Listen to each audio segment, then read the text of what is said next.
We're rolling.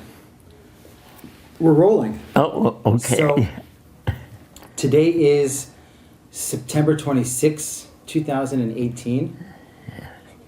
We are in Almeda. Yes. In the San Francisco area. San Francisco Bay Area. San Francisco Bay Area. That's Oakland That's across. Oakland and that's San Francisco. Yeah. And we are with Arnold Sternberg. Sternberg. Kochav. Sternberg, right? Right. Yeah? And Arnold, let's begin this interview by telling me where and when you were born. Boston, Mass, February 12th, 1925. 1925. Yeah. So that makes you today 93 years old. Yes. Kanahara. Tell me, what kind of house were you born into in Boston? What kind of house was it? And don't look in the camera. Look at me. Okay. An apartment building, Jewish,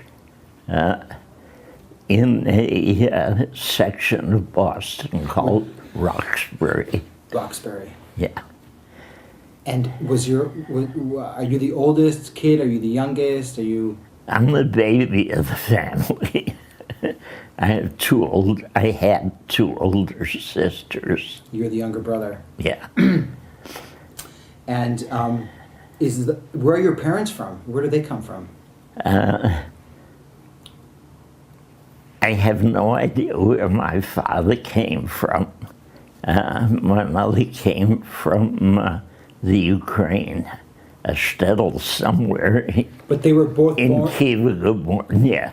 But they were both immigrants, your parents. Yes. Right? They weren't born in the United States. No. So you're first generation. Yes.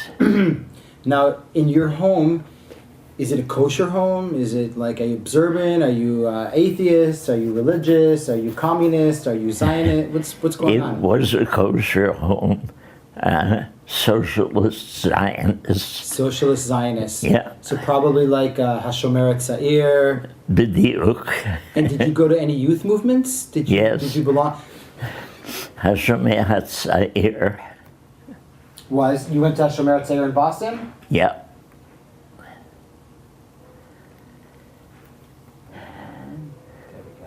Because it met at the shul every Saturday evening. So, and the shul was around the corner. From the house? Yeah. Yeah? What, do you go to public school? Yes. Yeah. And Sunday school? What do you do about Hebrew school, and after the usual Hebrew school, which met Monday, Tuesday, Wednesday, Thursday, and Sunday morning. I also went to the Bet Midrash L'Morim, which is now a theological seminary, I'm told, in Washington. It wasn't then, or I wouldn't be near the joint. It was very secular and very Hebrew-oriented. So it was Hashomer Tzair. Yes. And the synagogue was around the corner from. Right. And did your parents encourage you to go to Hashomer Tzair? Yes. Yeah. Well, my father died when I was 5. Okay. So my mother was left to raise the family. And just to reinforce her encouragement, and I'm skipping ahead. No problem. On the boat, the freighter I was on before it left New York to go to Palestine, she was in tears. One of her kid brothers said to her, "So why are you letting him go?" And she said, "Because that's the way I raised him." That says it all, Yeah, right? right. That says it all. We can end the interview. That's it, we're done. Thank you. It was a pleasure meeting you. Likewise. Tell me, growing up in Boston Yeah, in the 30s yeah, as a Jewish boy, yeah. you have any problems? Yeah, poverty. But, I'm talking about being a Jew. no, well, every once in a while we would have one. There was a public park a couple of blocks from where we lived, and we used to get into it with the goyim who lived on the other side of the park. But if we were outnumbered, we'd retreat to the YMHA, and which was an integral part of the neighborhood. And one of our guys would go inside and get the starkers out, who were exercising and bodybuilding and whatnot. So they'd come out of the gym and stand behind us, and that was the end of our problem.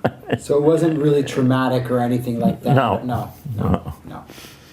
And I went to a high school that the population of which was half Jewish and half Irish Catholic. Was not a neighborhood high school. It was kind of an academic high school. We had to be fairly smart to get in. So it was half Jewish, half Irish Catholic. And no problems in high school. No. Nobody beat me into going to Israel. That's good. That's good to know. Yeah. That's good to know. So, I understand your general background Yeah. of the house. Your mother very Zionist. Was she active in any cause, any shape or form? Your mom? No, she was active only in working, trying to support us. Okay.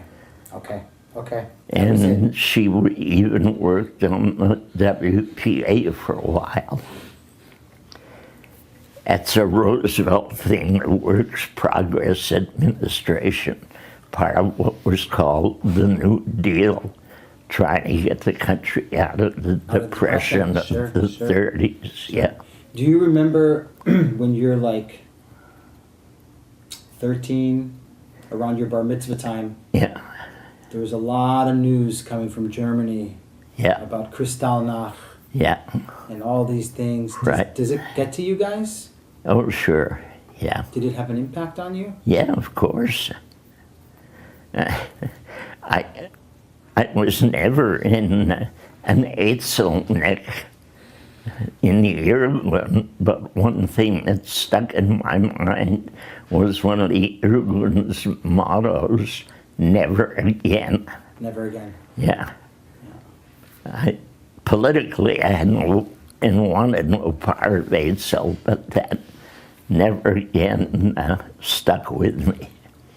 Now, in 1941, America enters the war. Yeah, You're 16 years old. yeah. When do you finish high school? The year after. 1942. Yeah. And are you drafted? Are you enlisted? Are you No. volunteered? I volunteered for the Navy. For the Navy? Yeah, and they weren't ready to take me. Why? Well, no, they took me, but deferred my enlistment. So I spent the summer and a couple more months after I graduated from high school working in the Boston Navy Yard. And so I learned a little bit about welding, burning. And a few bucks? Uh, And a few bucks? yeah. Making a few Yeah, bucks? right. So when do you enlist in the Navy? As soon as I got out of high school, the Navy finally took me in 43 when I was 18 and sent me to a program called V12, which was a year in college. A year in college? But in the Navy. In the Navy, in Annapolis? No, Harvard. Harvard? Yeah. Really? So what did you study for 1 year in Harvard? What did you study? Economics. Economics. Yeah. So you must have been a very good student. You probably had good grades. They wouldn't have just sent you to college. No, they would. What's the program called? V2? V12. V12, sorry. Yeah, V2 they had a V5, V7, V12. And V5, they sent people to college who were going into the Air Force. V7, I forget what the hell that was, and V12 was STEM. STEM, just a year of college? Yeah. So you studied a year? Well, what happened was the Army virtually emptied the colleges. The government wanted to keep the colleges alive, so they established trainees programs.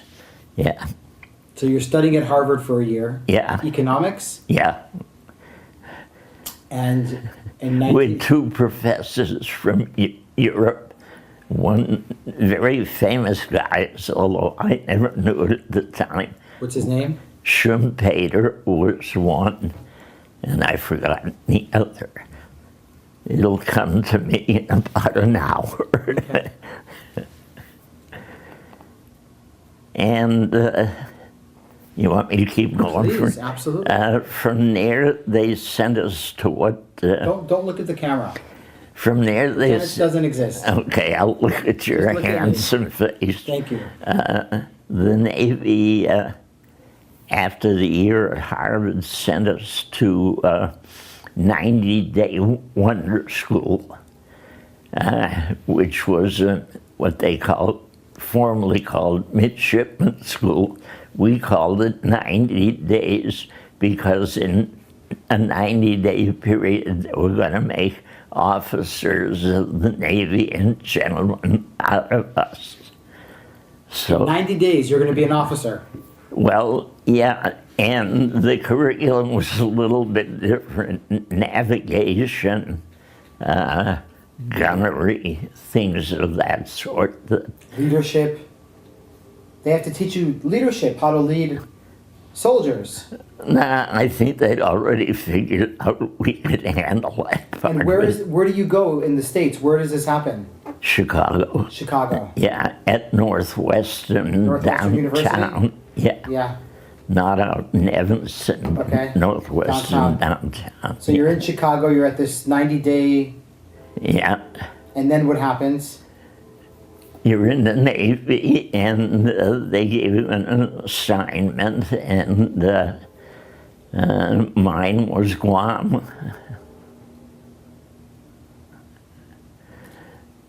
Now, you're an officer now, right? Yeah, an ensign, one gold stripe.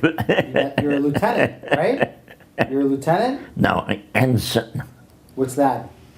Before you get in the Navy, before the ranks are ensign, lieutenant, junior grade, lieutenant, lieutenant commander, commander, and then up the ladder. Okay. So they send you to Guam for, like, after the Battle of Guam, or? After the Battle of Guam, I was assigned to Guam and the Marianas Islands and doing cargo operations work, stevedoring, things of that sort. Inventory, stuff like that? No, loading and unloading ships and transporting stuff from Guam to the other islands in the Marianas. Tinian, Saipan, Mariana, and Guam. I saw a picture in your apartment of a group of soldiers dancing in a circle in the water. Yeah. Can you explain to me what that is? When World War II ended and we were still stuck on the island and the Jewish chaplains went home, we wanted to keep the, at least the Shabbat services going.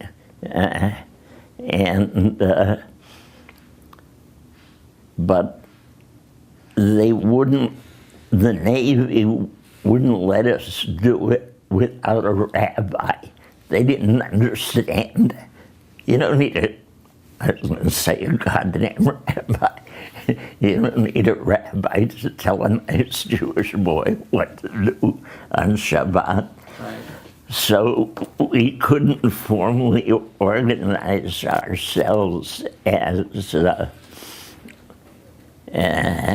Jewish a congregation or anything else, so we called ourselves the Guam Zionist Club.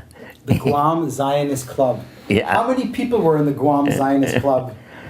I have a list of them, and there were about 50. 50. Nice. Yeah. Nice. Oh, Got enough for a minion. Right? At least, yeah. And they all showed up. So what'd you guys do? We had our services. We ate for the holidays. The Jewish Welfare Board, part of the United Services organizations, would send us gefilte fish in cans. Mashallah. But you know, we kept our Jewishness alive, Sure. unofficially.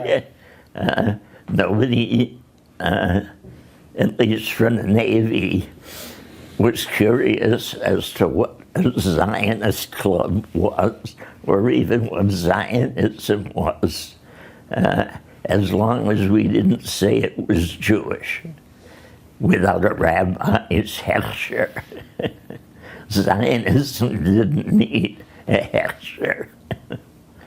So, and we kept alive in our own mind what we were thinking about doing after the war was over. What were you thinking of doing while you were still in Guam and the war's over? What were you thinking of? Oh, I'm going to Israel.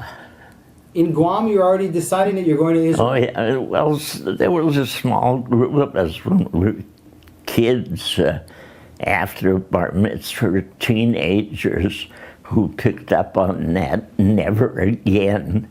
And we kind of said if Israel or Palestine is going to be in trouble, or the Jewish community there is in trouble, that's where we're going. So you already, and this is of course, while you're in Guam, Yeah. it's very clear about what happened in the Second World War Yeah. with the Jews in Europe. Right, yeah. So you're maybe that's boosting your morality to go to Israel, Oh, to sure, Palestine. yeah. What do you want to do? You want to join a kibbutz? What do you want to? Well, I was in a Hashem Etzair, and we were assigned to a kibbutz almost from the very beginning, based on our age and our. Back in Boston already? You guys Yeah. were assigned to a kibbutz? Yeah, Really? Which but kibbutz? it just had a number, Yeah. kibbutz above, and you were linked up with somebody from a kibbutz vav in Europe, in any country, and somehow you were going to get together later in Palestine and create this kibbutz vav, and it happened. Kibbutz vav, I don't know if you know the kibbutz Sasa. Sasya. Up Sasa, S-A-S-A. Up north. Yeah. Yeah, Sasa, of course. Sasa's. That was your kibbutz? That was kibbutz vav, and that's where I should be, or should have been. Should have been. Yeah. Really? Yeah. And I don't know if they're alive, but there are at least 2 people from Boston that I may have seen there 5 years ago. There. I'm sorry. Where were they? On Sasa. On Sasa. Yeah, where they're supposed to be. So when the war ends, Yeah, you go back to the United States. yeah, You get discharged, yeah. right? Yes, Honorable discharge. yes, Lieutenant. You got a GI Bill coming to you. yes, Are you going to take advantage of it, or what do you yes. do? No, I'm going to take advantage of it because the Navy had already given me that year at Harvard. Right. And I got credit for that. Right. And when I got out of the Navy, I went home and said to my mother, I'm going to Israel. I'll be around for a few months, or Palestine. And she said, no, you're not. You're going to finish college first, and then you can do whatever you want. So what'd you do? Went to college, You listened to your mother? finished. So where did you go to college? University of Wisconsin in Madison. In Madison. Ooh, very liberal college. Yeah. Right? And What did you study in Madison? economics. Economics. So But you- mainly because there was a professor, Zelig Perlman, there, who taught a course, as he put it, in a very thick European accent, Capitalismus, Socialismus for Democratia. And all these non-Jewish students would show up at 7:45 in the morning because as soon as he got through davening Shacharis, his day started, so it was an early class. So while you're in Madison, Wisconsin, Yeah, the situation in Palestine is heating up. yes, yeah. Do you belong to a Hillel house on Yeah, campus? sure, yeah, there was Hillel there. And I still kept my contact with my madrichim and Hashem and Shemar things Tzedek. of that sort. So when do you actually leave for Palestine? January of 48. To just finish school, Yeah, right? right. And now, as an American citizen, you Yeah. can't go there. You can't go fight. No, I still had some time left under the GI Bill. I applied to the Hebrew University. I was admitted. I got a student visa, and Smart guy. Smart guy. Wow. So you applied to the Hebrew University, yeah, and you got accepted, yeah. and you got a visa from the British. I'm not sure. Because January 48. Yeah, When did you arrive in Palestine? I think in the middle of January. So it was like as the British were leaving, Yeah, they were still in control. Yeah. Now, how do you get from the States to Palestine? American export lines had two freighters that made monthly trip. They alternated, and the one I went on was a marine carp. Do you know how many people I know have gone who were on that ship? I On can't the remember the marine name. carp? I hear that name all the time. Oh, really? Yeah. And you guys stopped in Marseille, Yeah. right? Yeah. Marseille. Now, when you're on the marine carp, Yeah. you're with other people from Machal, right? Or is it like a passenger ship? There was no Machal yet, officially. Right, Yeah. officially, yeah. Are there other volunteers there with you on the boat, or are you solo? No, I was solo. I didn't know anybody else on the boat. I met a young lady. That helps. If you haven't interviewed her, you should. She was a school nurse, an RN from New Jersey named Nomi Levin. Nomi Levin, Yeah, and she was on her way, yeah, and you were on your way? yeah, and she had two brothers who were students at the Technium. Okay. So she was headed for Haifa, and after that, she didn't know what she was going to do. And I was headed for Faudem, which was Habonim kibbutz. And even though I was Hashemah Sair, you want to know the story? Sure. Thanksgiving, 1947, two guys, Eddie Parsons and Hy Sanderson, who were Madrichim and Habonim. In Boston? Yeah. Got together as many young Jewish guys as they knew, and they invited us to a meeting at the Hotel Terrain in Boston in the ballroom on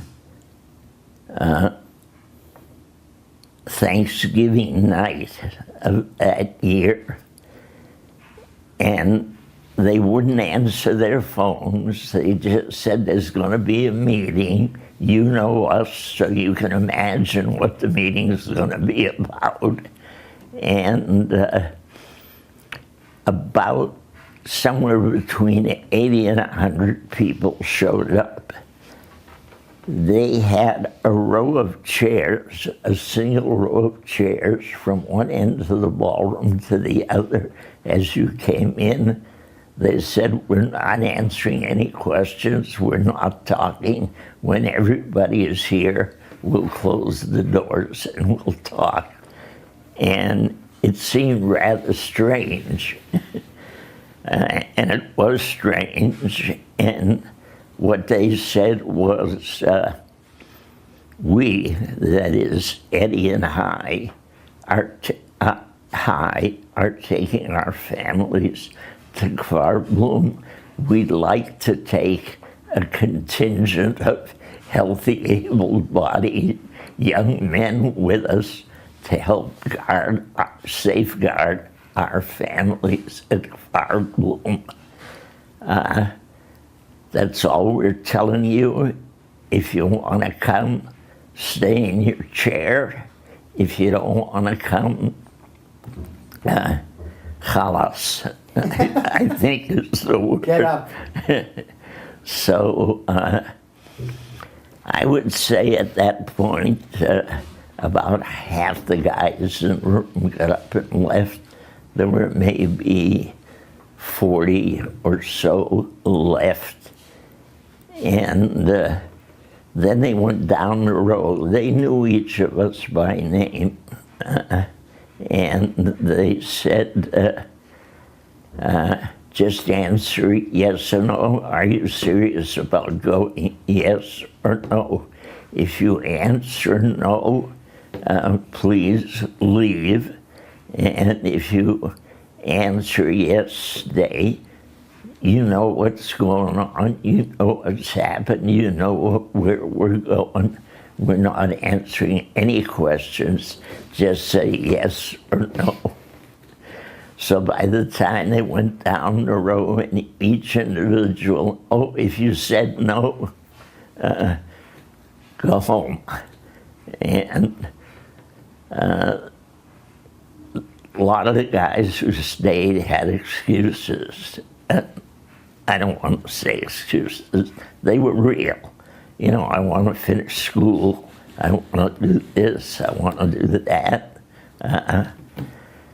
And Hy and Eddie said, we're not answering any questions. Yes or no is the answer. Well, I was all ready to go at that point. I was just waiting to get my visa. So I sat in a chair and said yes when they got to the S's in the alphabet. And I guess that's when the die was really cast. And then they wanted my... Who wanted your passport? Hy and Eddie, and the story then picks up to the British in Haifa, when they looked at this British visa and said, I don't think so. But I'll get to that story. So you arrive, so on your voyage to Palestine, Yeah. you guys leave New York and you arrive in Marseille, or you go directly to Palestine? No, Marseille, Perez, which was the port for Athens, Beirut, and then Haifa. And how was the voyage? Did anything significant happen on the voyage? Yeah, I got off the ship in Beirut, flashing my U.S. Navy ID. Nobody else was allowed off.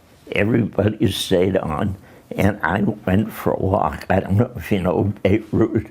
It was a lovely city, nice paved walkway all the way from the harbor downtown. So I went for a walk by myself, and then toward evening I heard the ship's whistle blowing, so I decided it was time to head back. I headed back, I got back on board, and it was all hell to pay. Why? They were waiting for you? I'm sorry? Why? Where were you? What were you doing? Why did you go? Nobody was allowed off the ship. I said, I'd never been to Beirut. It looked nice. I wanted to see what it was. The problem was, on the Marine Corps on that trip, Mrs. Shertock, later Charette, the foreign minister, she was on board with some people from the embassy and some other folks, didn't I know there was a war going on? I said, yes, I understood that. And for some reason, they gave me hell. So I said, okay, and continued my voyage. And then a guy comes looking for me, a fellow named Noah Cohen.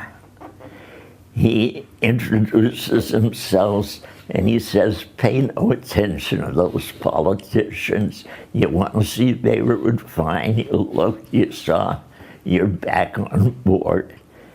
And he introduced himself as the chief of the Haifa Mechabei Esh. So I said, okay, Haifa. But later I find out that his being chief of the Haifa Mechabei Esh was his cover for being the chief of the Haganah in the Ir Tachti in Haifa. So what was his name? Noah Cohen. Noah Cohen. Yeah.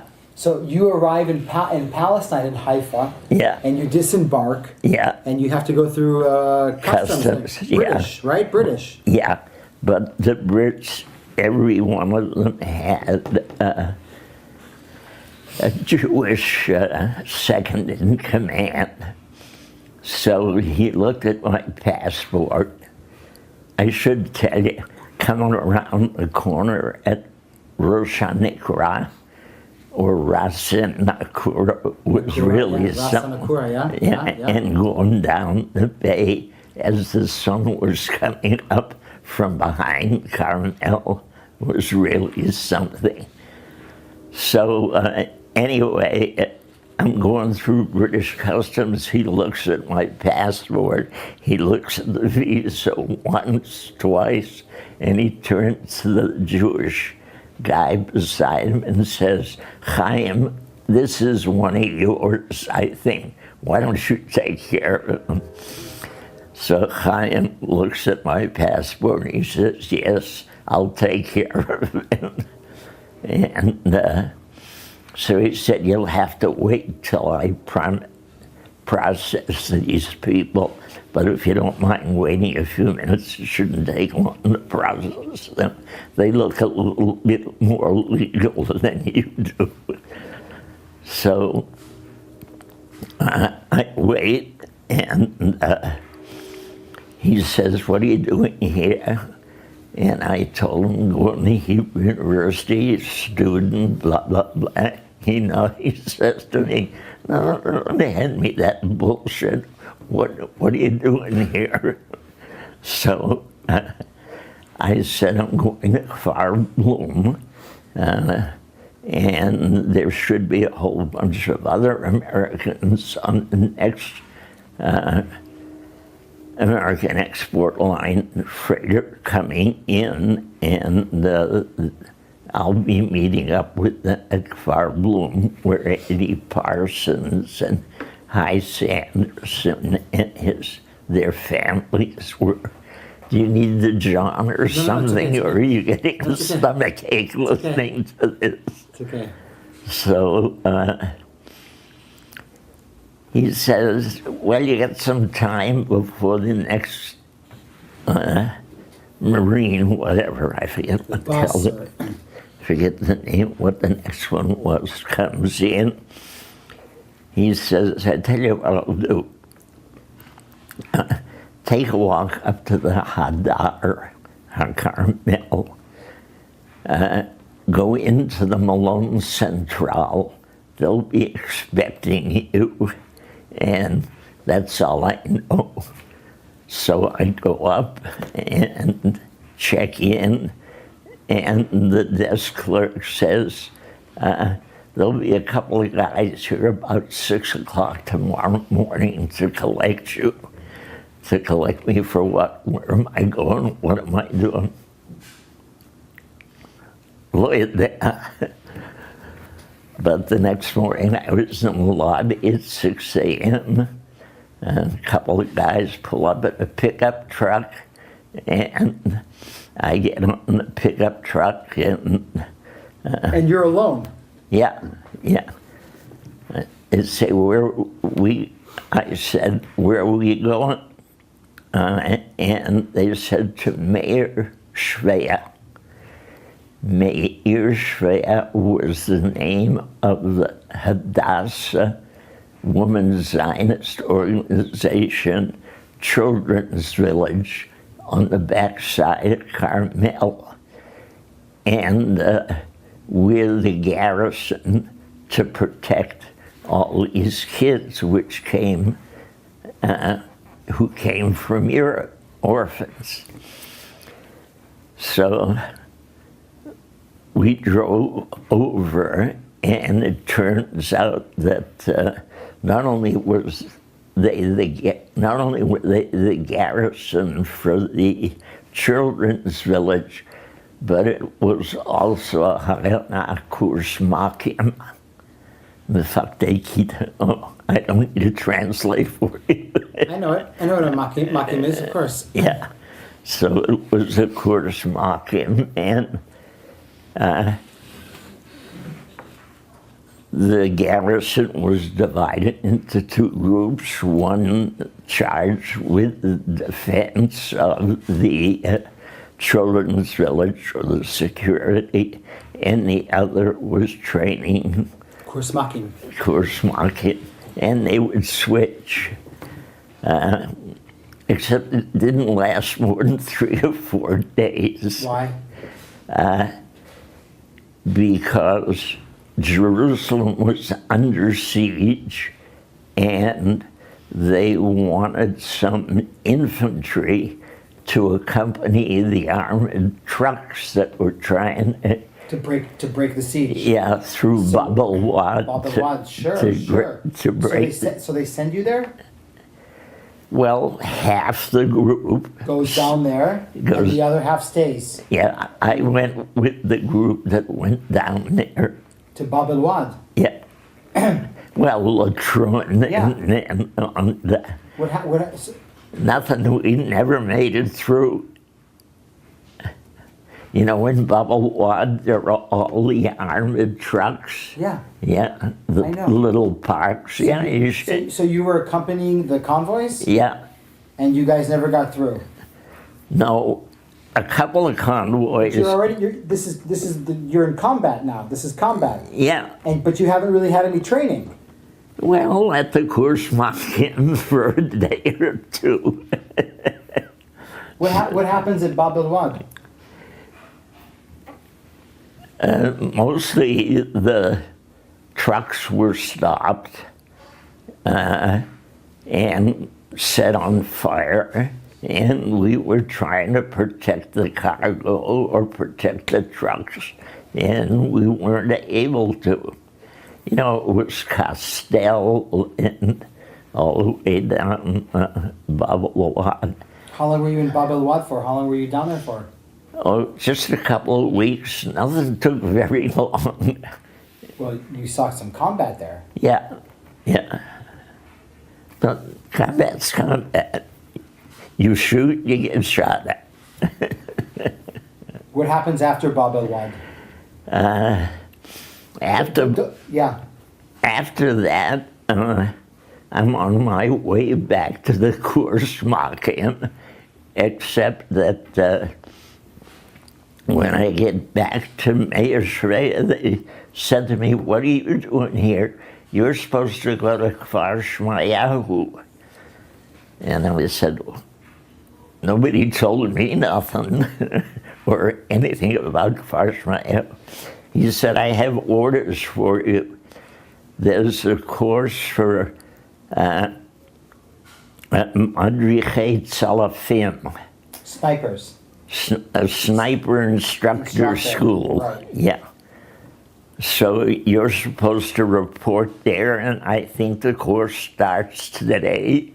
Go or tomorrow. Where's Kfar Shmayahu? Kfar Shmayahu is Near Herzliya.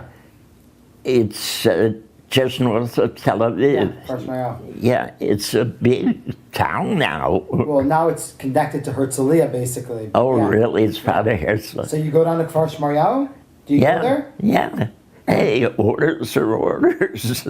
That's much I learned. In the Navy. So I get to Kfar Shmayahu, and there's a guy, one of the guys from Boston who I knew as a teenager in Hashem Sair is there as enlisted in the course L'Madrichet Tzalafim, and Bill Yano is his name. What's his name? Yano, Yechiel Yano, Y-A-N-O-W.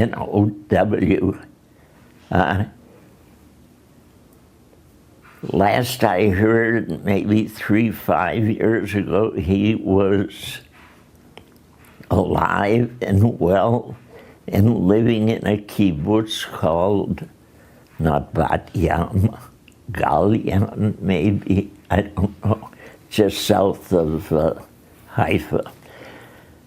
How they put us together, or who put us together, but it was consciously done. So I would know someone, and he would look after me, as it were.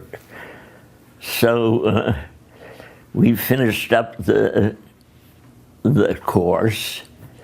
I think we might have spent 2 weeks in the course, and then we spent, not all of us, but they broke us up, and I got assigned to the Tel Aviv-Jaffa border as a sniper. Wow. So. We're in Florentine?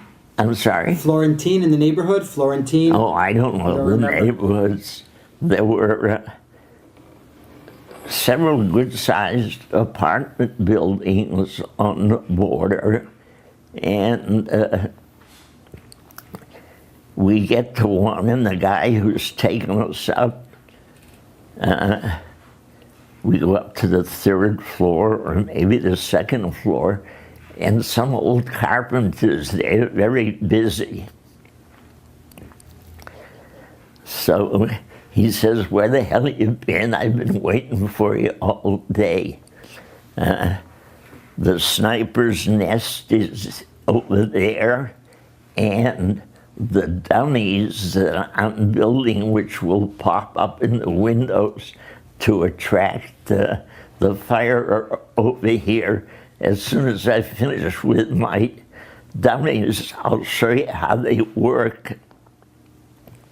And they're hinged and whatnot. And in the sniper's nest, you pull a string and the top of a dummy shows up in the window. The poor bastard across the way shoots at the dummy, and we shoot him. Did you have any clear kills as a sniper? Yeah.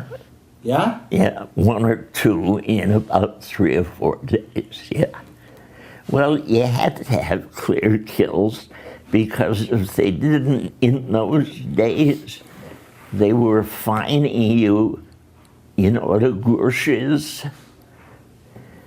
A grush is like a nickel or a dime in those days. And if you're young, and if you fired without a direct order to fire, and you didn't have a note from your mother or your whoever was watching over you, you got fined for wasting a round. And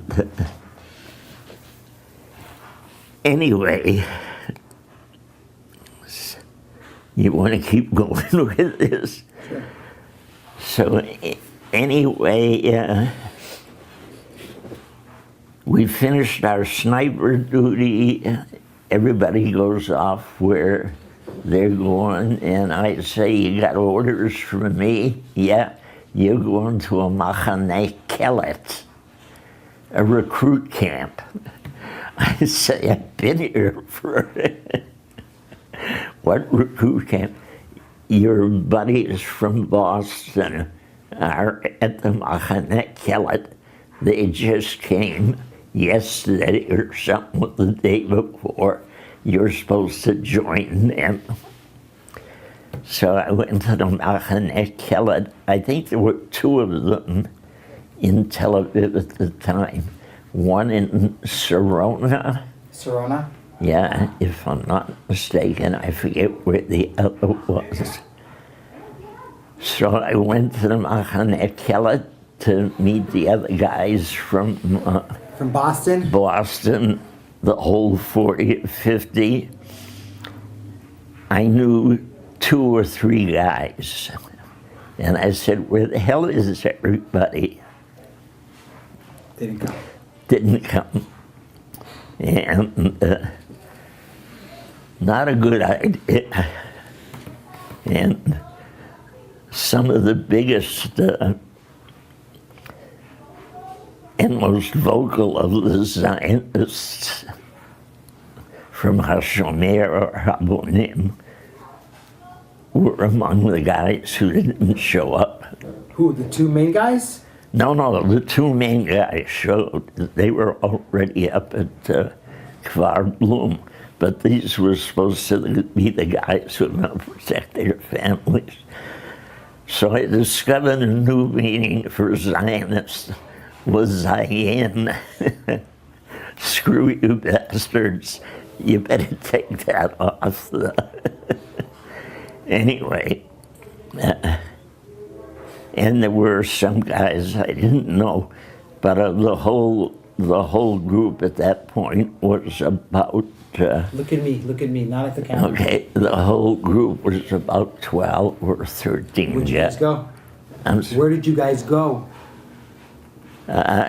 Well, it wasn't that we went anywhere. Somebody came and got us. And where'd you go? Givati. Now you joined Givati. Now we're in Givati. Now, what month is it? Is this after the declaration or before? No, before. We're still in end of March, April, and Givati's headquarters at that point were in Cologne.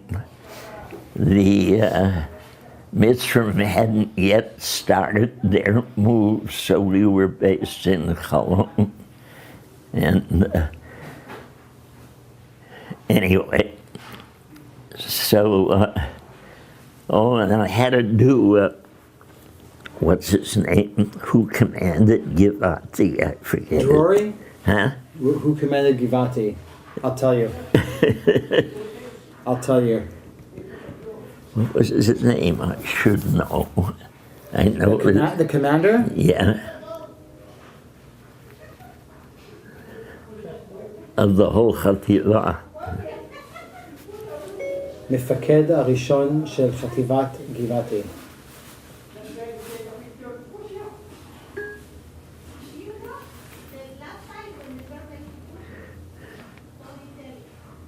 חגי ביבי.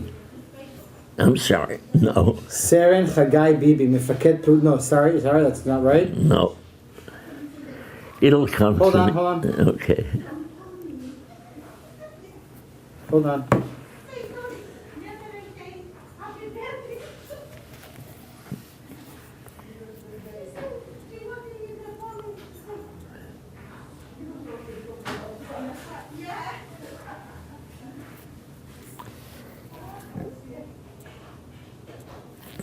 Here. Okay. How come it doesn't show from the beginning? מפקדי החטיבה.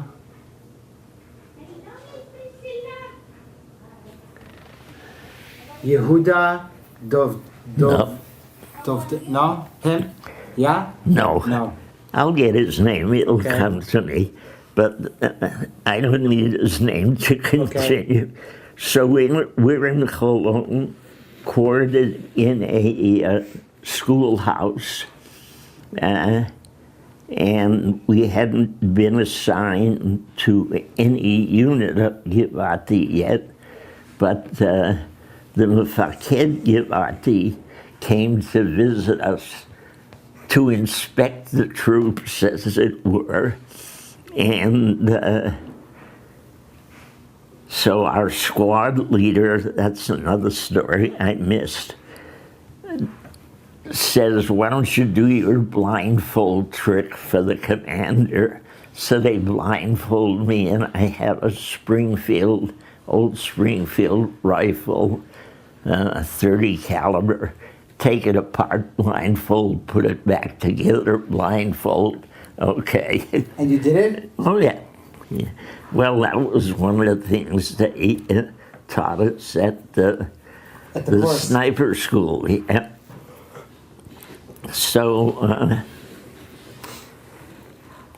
from Cologne, we were assigned to Gdud 51, Pluga Gimel, and our squad leader, and he may be dead, so you may not be able to interview him, a guy named Harry Kravitsky. If you interviewed him, you would know him, because he lost an eye at Hill 113, whichever damn hill that was, and whichever fellow it was. And they took him, they gave him a new glass eye. It attached to his eye muscle, so it looked quite real and realistic. He wanted no part of it. He wore a black patch on his eye. Harry Kravitsky was one of the guys from Boston I wasn't expecting. I knew him as a child only because our mothers would never let us play with Harry, because even though he was Jewish, he was not a nice Jewish boy. Really? So and now he's your commander. Now he's our squad leader, yeah, because the guys, at some point when we all got together before I went, said, none of us has got any goddamn military experience. We were in the Navy or in this or that or the other thing.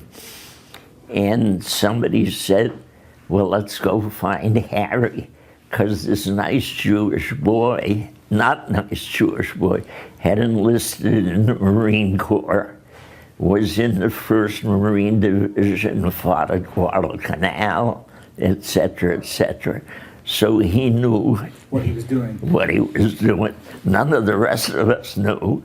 We had implicit faith in Harry. And he was your commander. Yeah. And how was the relationship with him? Great. Oh, Harry was, you know,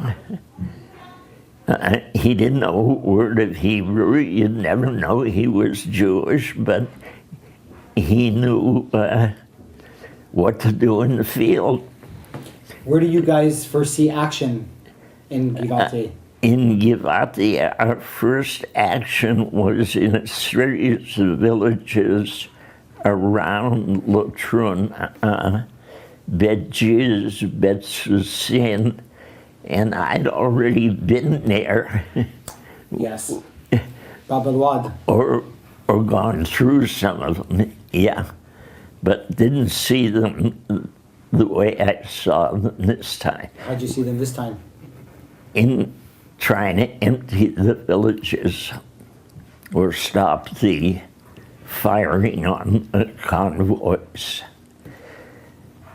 What happened in those villages when you guys would arrive there? Well, two things. One trip I went with our company commander who knew the muhtar of one of these villages, had a personal relationship, so I drove him over there in his Jeep. And the muhtar had arranged a meeting of the village with our company commander, who everybody seemed to know they had kind of grown up together somehow.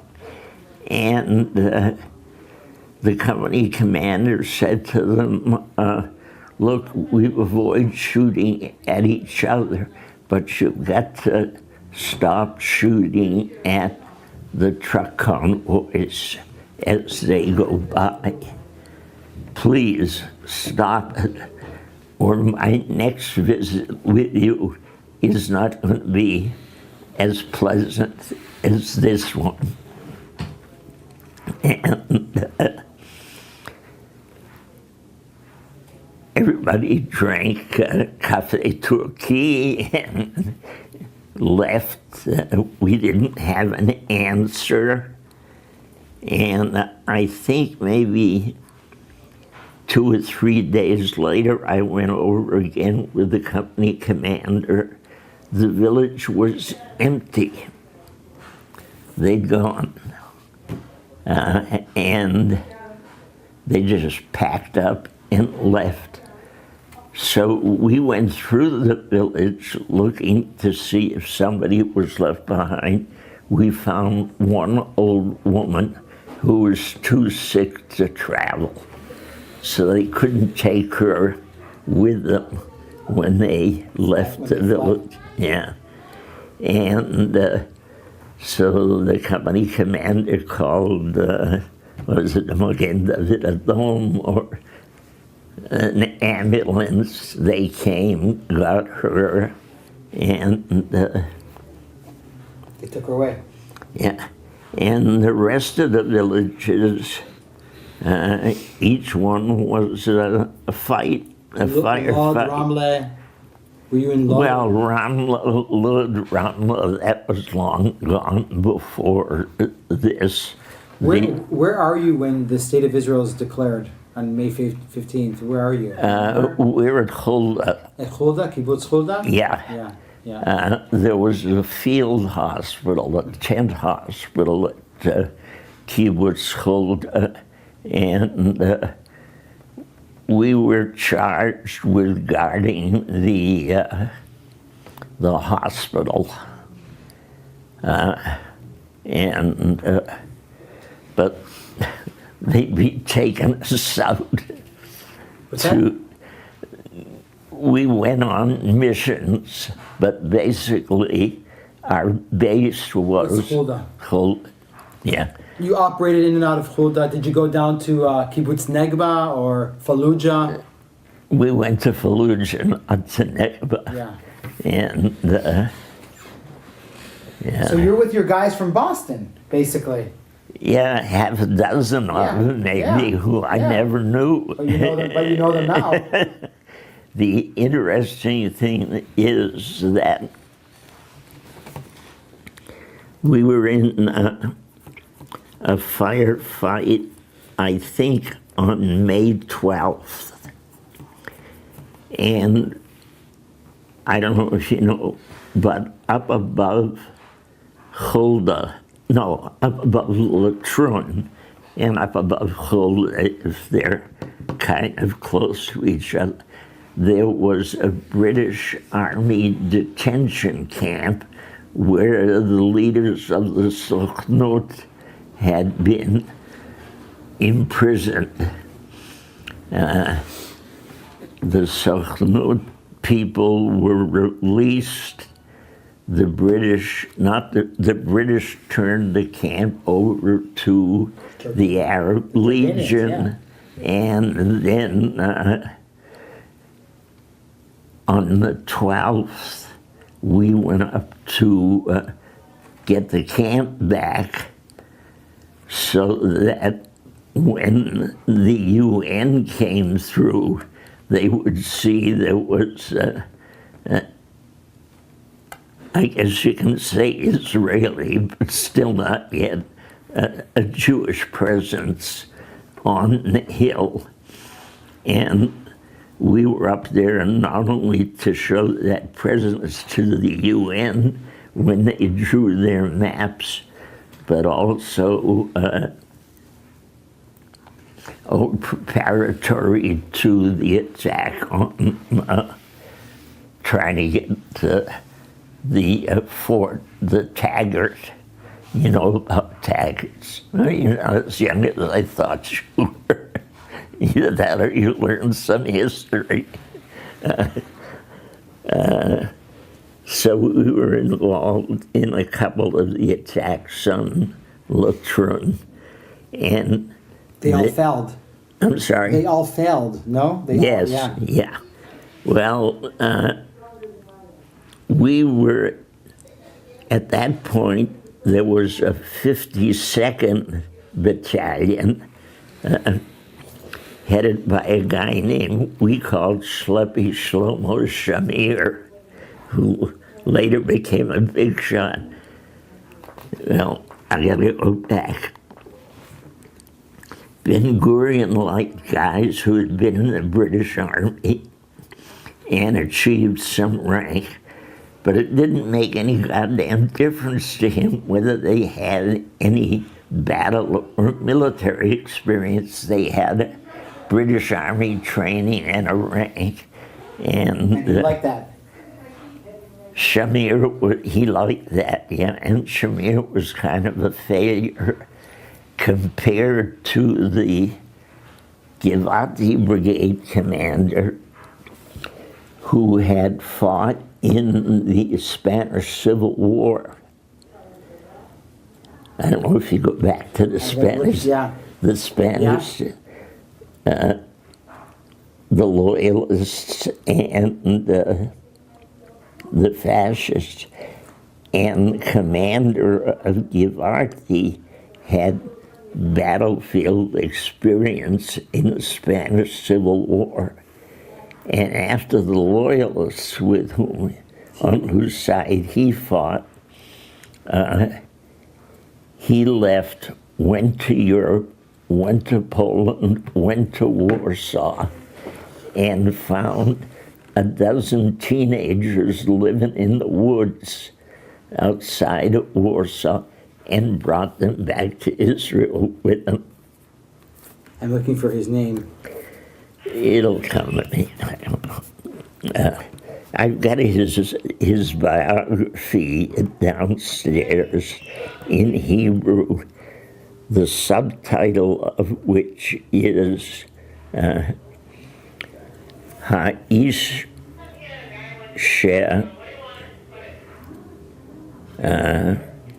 became, what the hell's the word?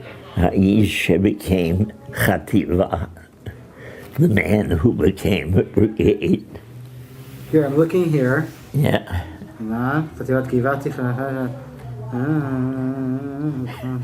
We're in 48. 48, yeah. Yeah. What the hell is his name? Anyway. So, in Gdud 51, right? yeah, That's your Gdud.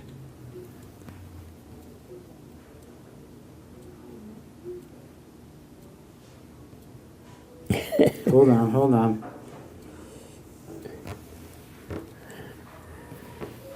hold on, you'll have to spend the night here. Yeah. Shimon Avidan. Shimon Avidan. And Yofi. All right.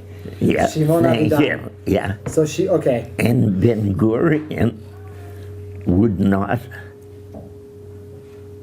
give him a command.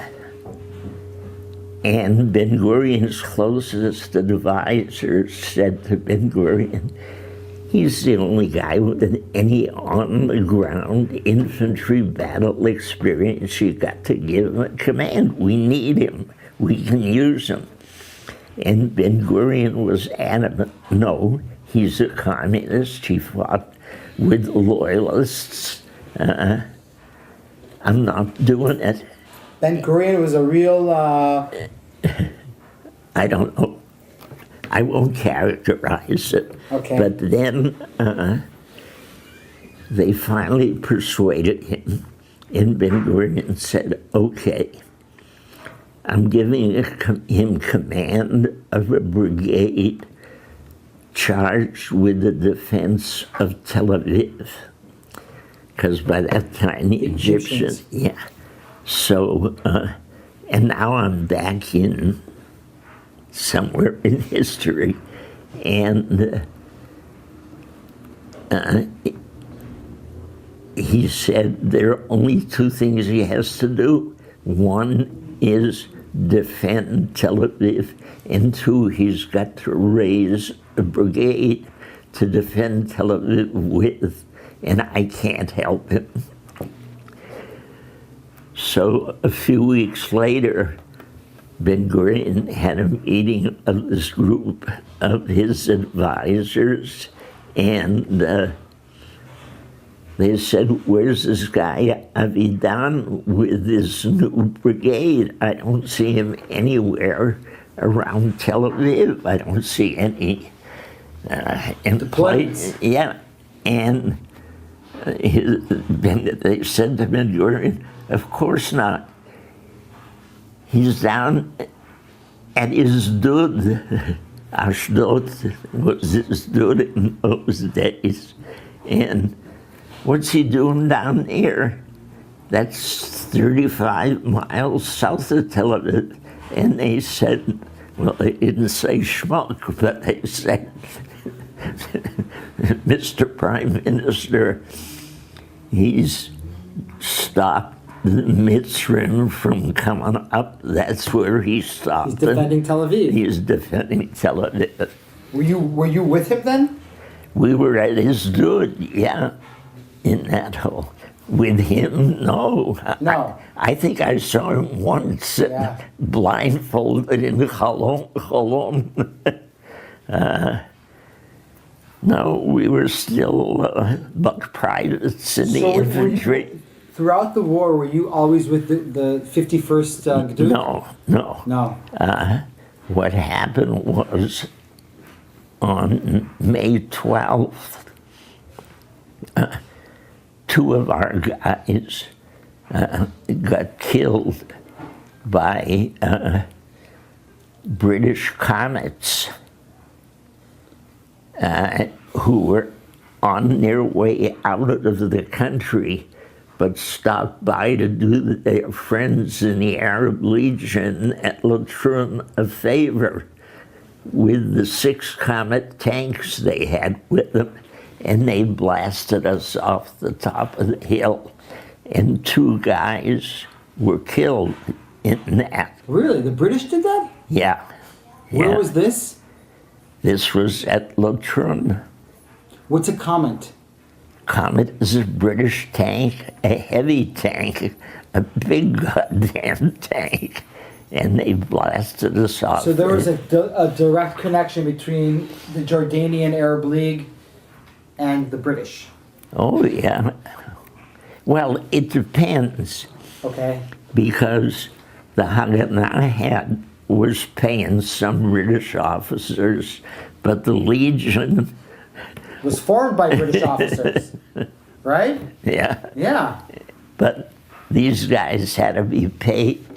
But as they were leaving the country, they stopped off on May 12th and blasted us off the hill, which left kind of a hole in the And 2 of your guys were killed? Yeah. Jerry Kaplan, who was from Bayonne, New Jersey, and a guy from New York, Mandel Math, neither from Boston, and their bodies weren't found for 20 years. And, you know, the Haganah has, what do you call them? I don't know, guys, units who every summer, reserve units, who on part of their reserve duty go looking for missing soldiers. And we had combed that hill spot after the Brits got through for 2 or 3 days and couldn't find the bodies. And finally some old Arab comes out of the hill somewhere, sees these guys on the hill, goes over, talks to them, wonders what they're doing, and then they tell him, and he leaves.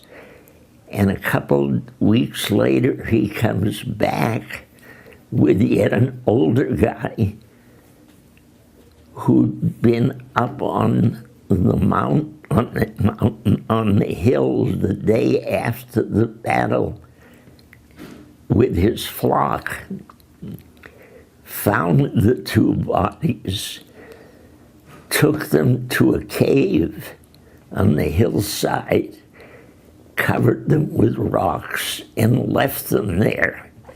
For 20 years, he'd been afraid to come forward and tell people he'd found the body.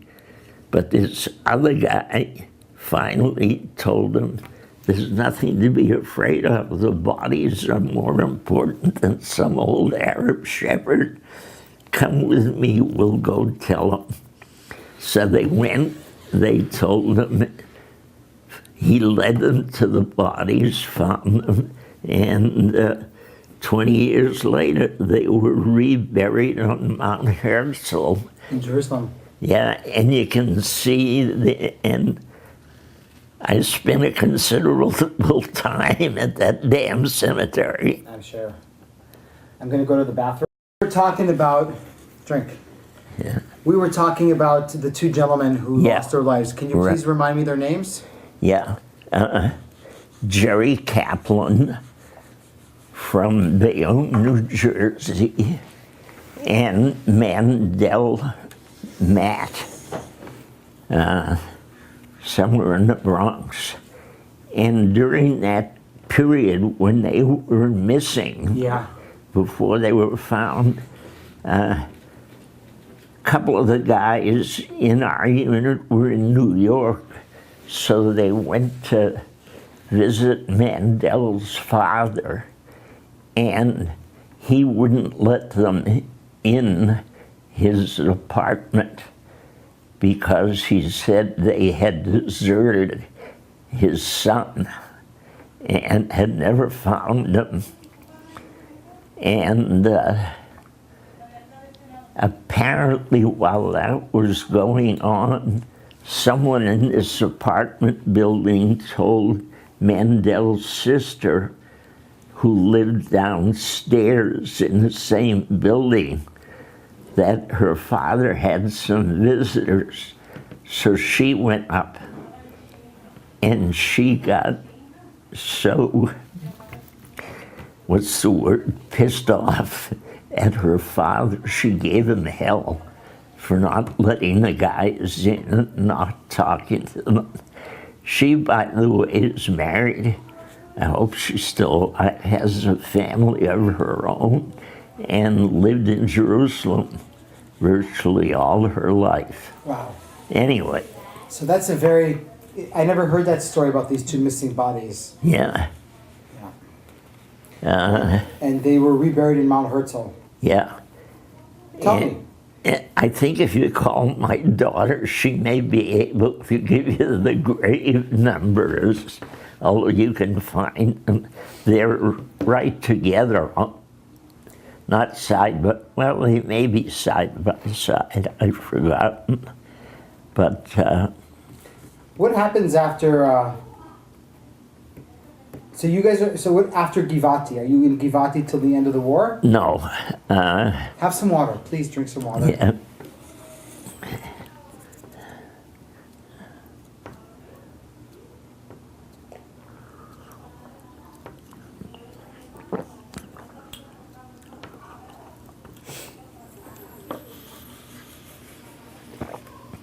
After the state came into being,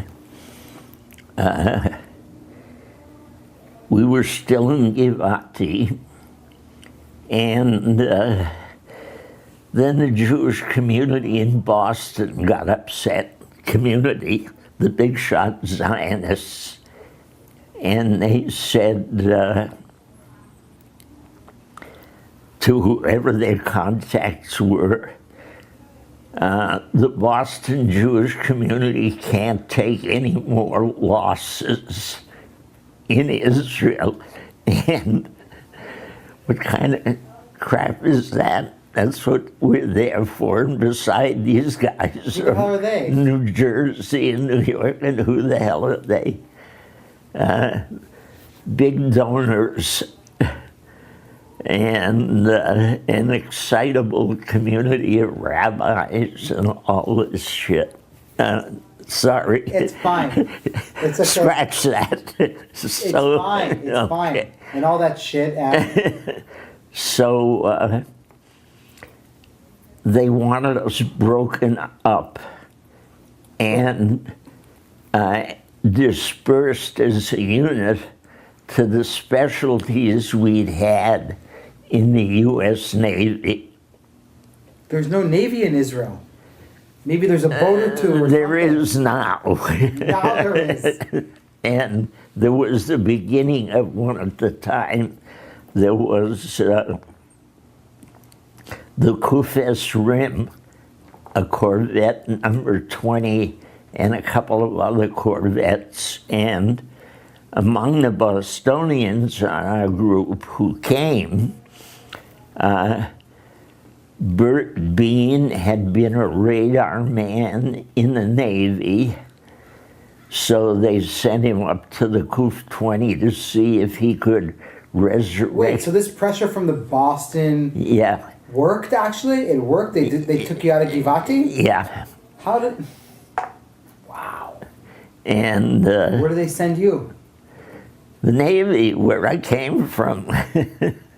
And so Bert Bean, who's in that picture down there, was a U.S. Navy radar man, and he was one of the first radar guys in the Israeli Navy.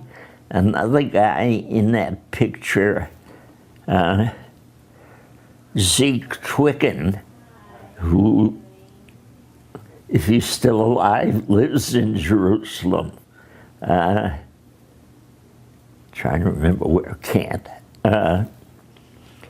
That's okay. So what do they do with you? They send you to the Navy? Yeah. Where do they send you, to Bat Galim, to Haifa? No, they sent me to Haifa, and they made me a naval officer in charge of the port of Haifa.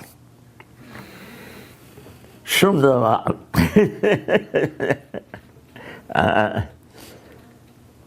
Haifa had a civilian port captain, an old European who knew his business.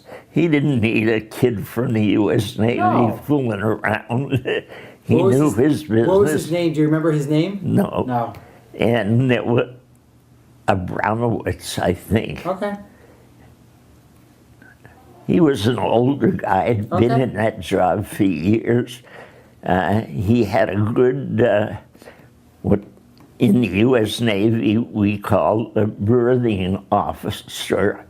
In Israel, he was the Katzin Agina. Agina. Ayin. Ogen. Anchor. I think. So they had, those two guys, they had things well in hand, but the Navy wanted a presence in the Namal. The only... so they send you there. So they sent me there. What am I doing here? What are you doing there? And about that time, the UN started a series of truces, and under which no contraband or arms or ammunition or people of military age were supposed to come into the country. And the UN, during those periods of the truces, which were on and off, you know, one side or another would break the truce under some pretext or another when it suited everybody's purposes. And so I was hanging around the port. I have an office in the Port Administration building. I had a small boat to run around in, and I had a coxswain or a boatswain to run me around in the little boat. But I can't tell you I was doing anything valuable. And then one day, a U.S. Navy destroyer flying the United Nations flag comes in and anchors across the mouth of the harbor. There used to be, I don't know if they're still there, 2 breakwaters coming out. The breakwater on the south side, I think, is where the whole Aliyah Bet fleet was anchored, and the breakwater on the north side, I guess, was an oil dock where tankers would come in and whatnot. So, and in the middle is the entrance to the inner harbor, and this Navy destroyer, I think it must have been one of the new ones, 3,400 ton or something, 300 feet long or thereabouts, anchors right across the mouth of the harbor. Telephone in the office rings. Arnold, this is Paul Schumann, son of Rebecca Schumann, president of the Woman Zionist organization, Hadassah. He'd gone to Annapolis. And he said, what the hell is that U.S. Navy destroyer doing there? I said, I have no idea. He says, you're the goddamn port officer. Find out what it's doing there and get rid of it. Yes, sir. And Paul was the commanding officer of the Navy, Paul Schumann. In Israel? Yeah. Annapolis graduate, son of Rebecca Schumann, president of the American Hadassah Women's Zionist Organization. So what's up with the destroyer? So I get in this little boat with my bosun and we go out, and he hails the bridge with a loudspeaker and he says, Rear Admiral Sternberg, Port Commander, Israeli Navy, requests permission to come aboard. So I said, what the fuck is that? When did I get to be a Rear Admiral? And what is all that about? He said, I was reading the book you gave me the other day, the Navy's Bible called the U.S. Navy's Bible called the Blue Jackets Manual. And so I said, okay, so you read it? He said, yeah. If the guy commanding the U.S. destroyer is a captain and he's got 2 other ships with him, that makes him a commodore. You have to outrank him. That makes you a rear admiral. So that he treats you with the proper respect. Rear Admiral Sternberg, Israeli Navy, requests permission to come aboard. I said, don't ever do that to me again. Who is this guy? He's a kid, an 18-year-old who'd been in not even Polyon, the Sea Scouts, whatever the hell the Sea Scouts were. And I said, don't ever do that to me again. And he said, but look, it's working.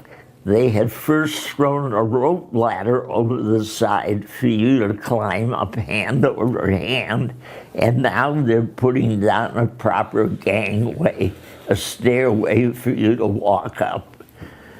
So permission was granted, he pulls alongside, I walk up, and when you go aboard a U.S. Navy ship, you salute the quarterdeck first, then you salute the officer of the deck. But there is no such thing as a quarterdeck in the U.S. Navy anymore. It's a myth left over from the War of 1812 against the British, where the U.S. Navy beat the British in a battle on the Great Lakes somewhere and took the surrender of the British fleet on the quarterdeck. There were quarterdecks on those old sailing vessels. So U.S. Navy tradition says you salute the quarterdeck first in memory of, I forget the name of the U.S. Navy guy who took the surrender of the British fleet. It'll come to me, or you'll find it. And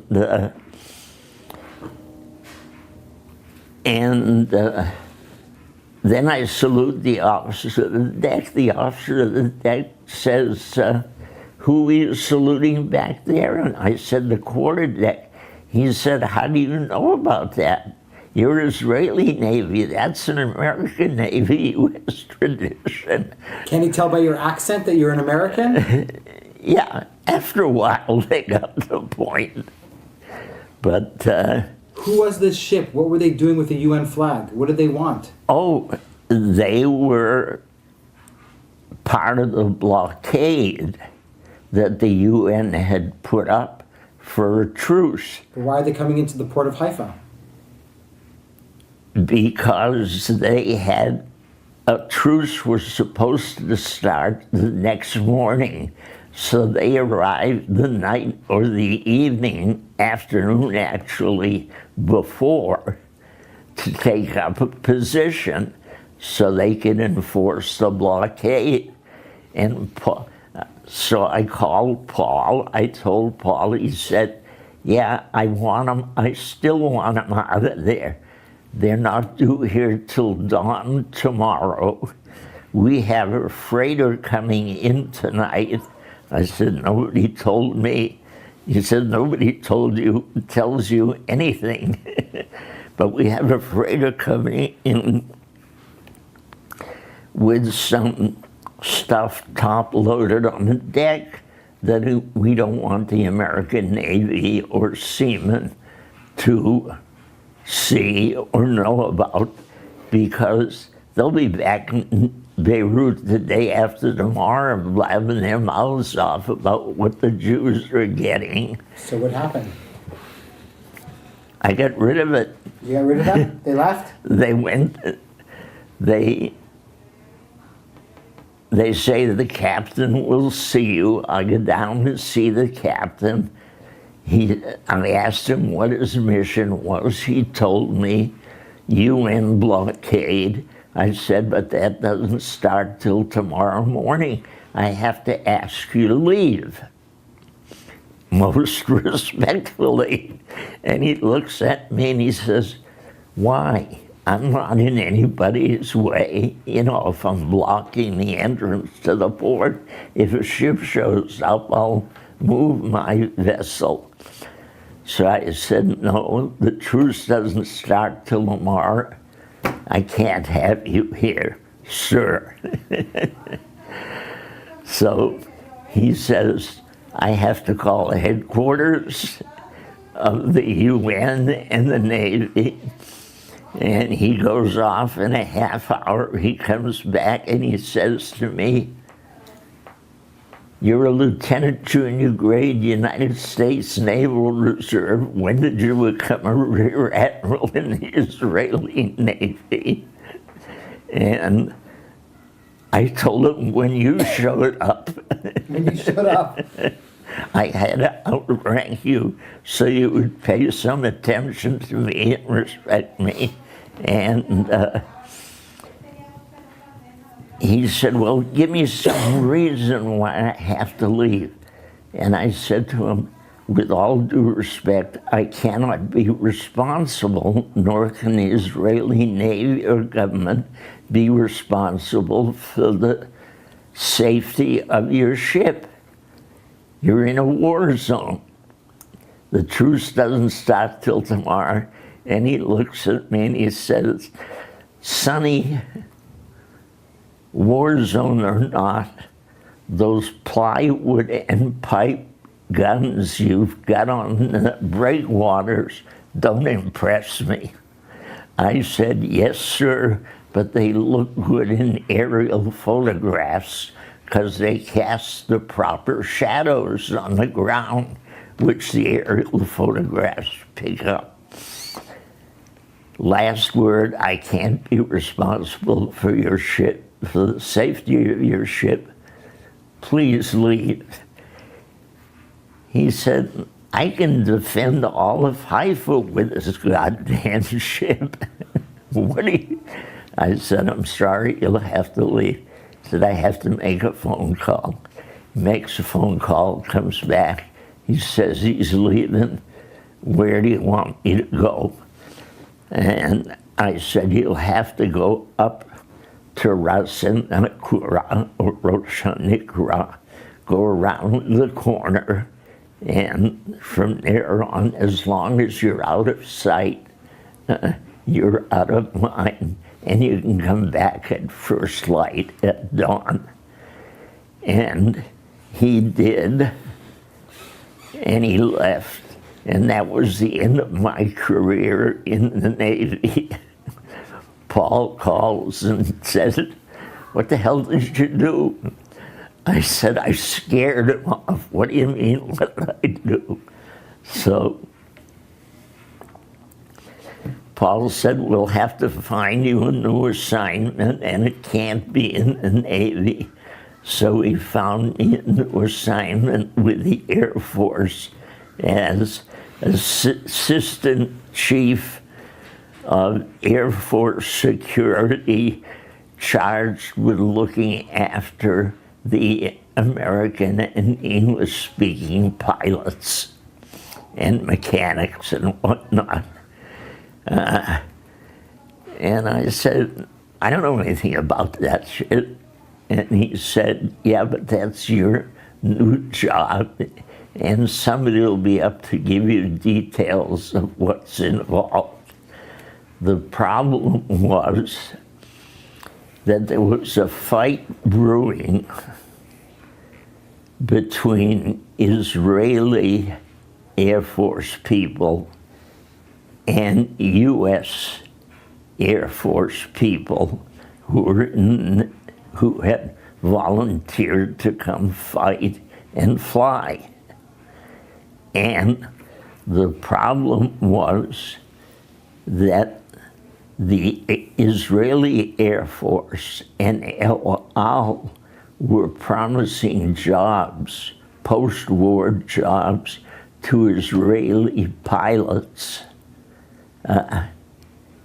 in El Al after the war. And the American pilots claimed they had already been offered those jobs. And they were going to be good jobs in the new airline company. And so they wanted me to get in the middle of that and do something. I said, no, what you want me to do is spy on the Americans and tell you what they're planning to do, like they won't fly or any more missions in the Israeli Air Force, or they won't use their repair skills on the U.S. planes.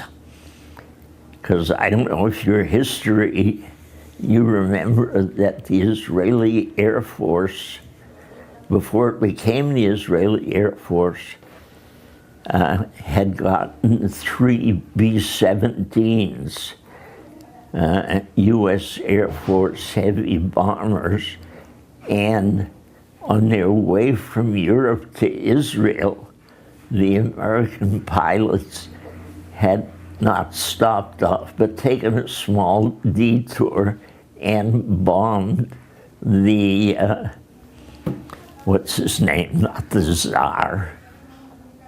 Who? The palace in Cairo with one load from the B-17s, because they only had one B-17 that had bombs. The other two were carrying Messerschmitts. Messerschmitts, right. They came from Czechoslovakia, I think. Right. Right? Yeah. Yeah. So they were carrying anyway. And my career from there went downhill. So where did you go? Home. You went home. Yeah. Yeah.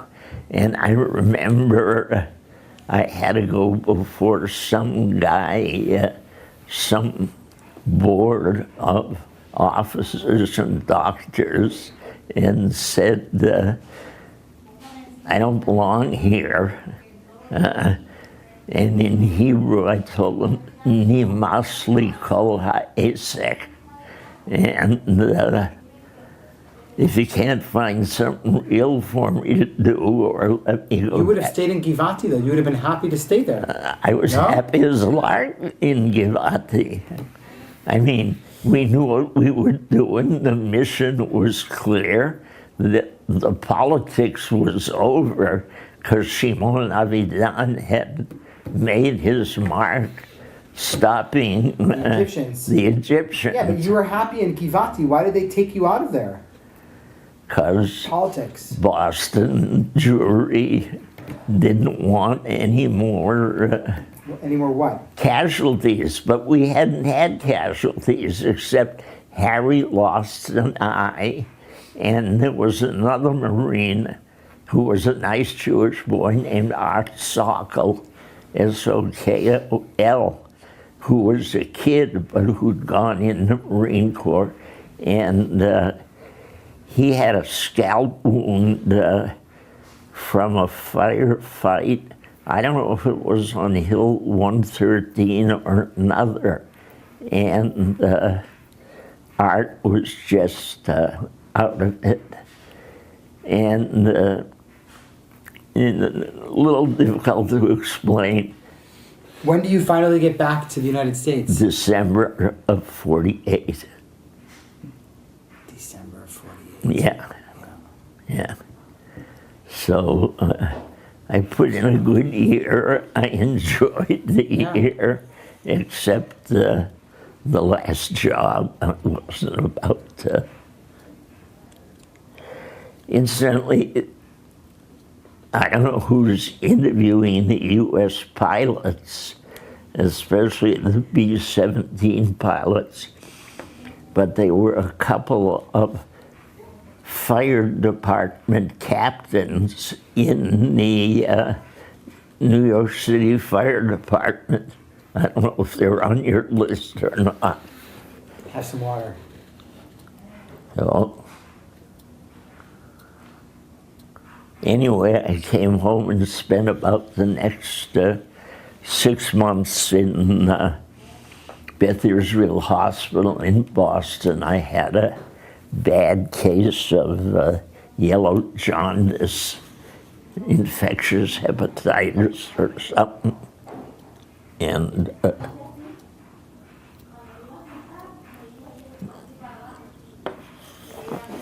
the Israelis, I think, were happy to see me go because Art Sokol, with his head wound, had been hospitalized, and he was really out of it. And he said, there's nothing wrong with me. The Arabs have sent me here to take up a hospital bed from some Israeli soldier who really needs it. Get me out of here. Art went a little wacko. So we got the old gang together, went to the hospital, and just carried him out of there. Took him back to Givati to a field hospital where he stayed, and there were two Swedish sisters, non-Jewish nurses, and one of them was his nurse at the field hospital after we got him out of the other place. And they either lived together or got married, lived together as husband or wife, or got married. And make a long story short, Art died a few years later, and his widow went back to Sweden, and recently, anyway, I'm done. So I just want to ask you, you come back to the States. I was married, hospitalized. You're hospitalized? Yeah. You have a family? Yeah. You get in, what did you do as your career? What did you do? Finished up using my GI Bill, going to law school, became a lawyer, and built what we used to call affordable housing for low-income people. I made a kind of a reputation doing that in Washington, D.C. Jerry Brown in 1975 became governor of California, invited me out here to become the director of the state's Housing and Community Development Department. I came out, took the job, and did that until I retired when I turned 80. Wow. There was no pension. They don't give. No? No. I hadn't worked long enough for the state to get a pension, but anyway, I built a lot of affordable housing, which was good stuff, which continued what I did in Hashem or what I was. So you never made it to Kfar Bloom? No, I don't think I ever went to Kfar Bloom, but I did get up to Sasa. Yeah. And I got to Ein HaShofet, and I got to Chatzor. I'm going to press stop. Okay. Thank you.